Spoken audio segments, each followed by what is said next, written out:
Next is opposing forces.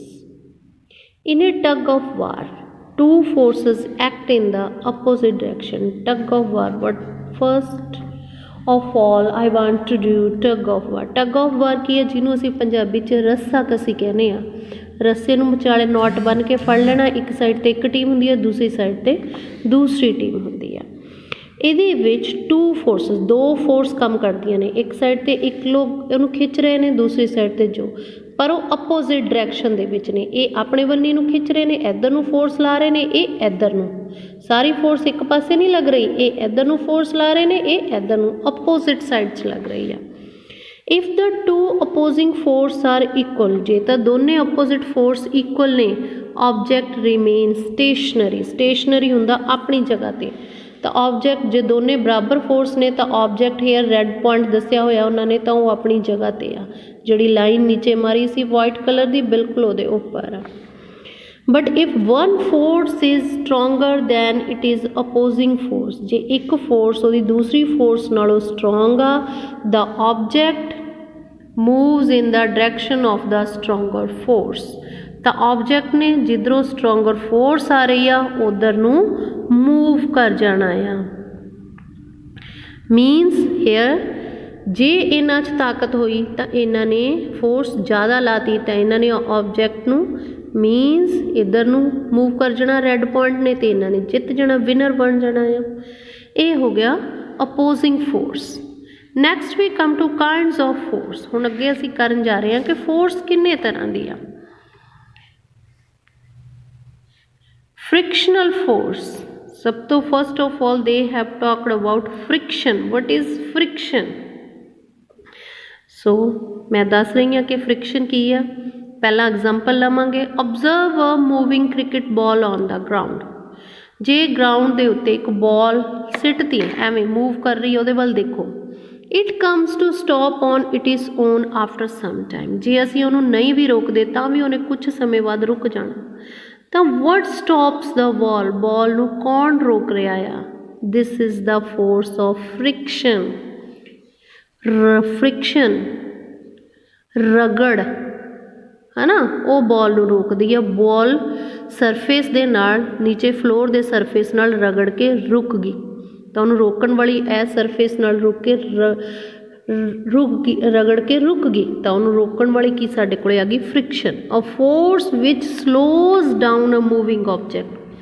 तुरदे तुरदे object नूं जिहड़ी फोर्स रोकदी आ उहनूं असीं कहने आ frictional force. Got it?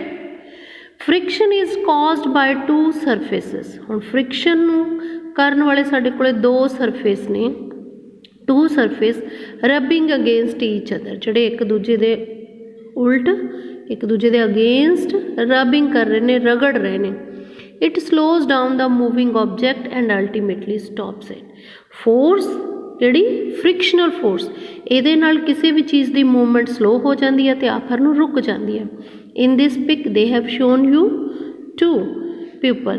One ये सीधा ही ਉਹਨੂੰ खिच रहा फ्लोर के उत्ते, ਇਹਨੂੰ बहुत ज़्यादा फोर्स लानी पैनी आ। ये भी ਉਹਨੂੰ फ्लोर ते खिच रहा, पर नीचे की आ व्हील्स टायर्स के उपर उन्होंने खिच रहा। टायर्स के उपर खिंचण के लिए फोर्स तो ला रहा, पर ये घट ला रहा।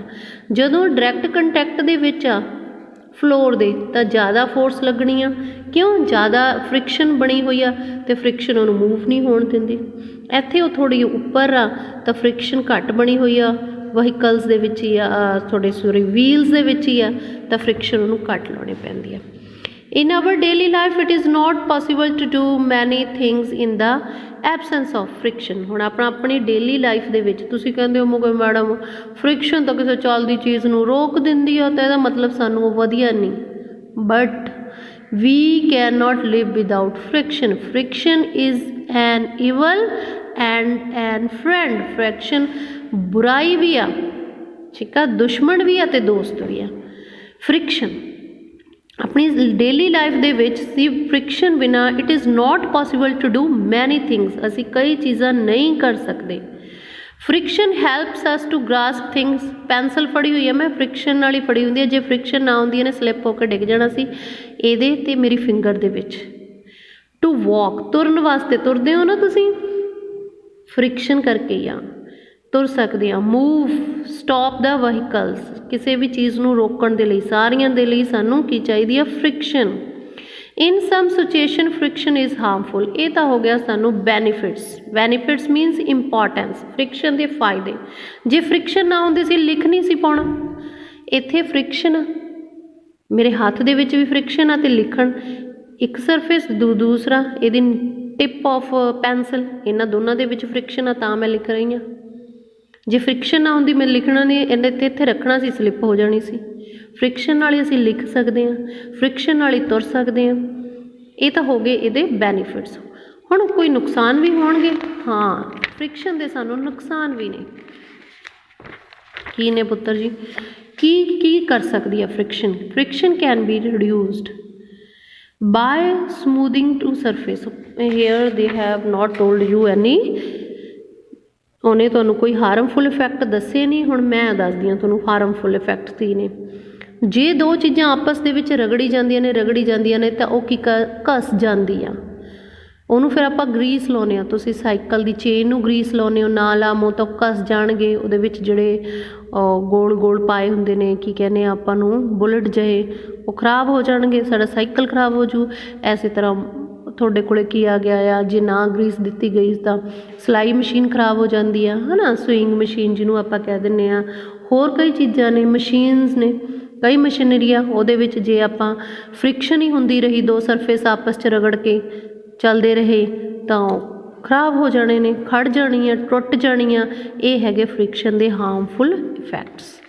ਹੁਣ how can we reduce this friction? ਇਸ ਫ੍ਰਿਕਸ਼ਨ ਨੂੰ ਅਸੀਂ ਕਿਵੇਂ ਰਿਡਿਊਸ ਕਰ ਸਕਦੇ ਹਾਂ? That will be do in the next topic.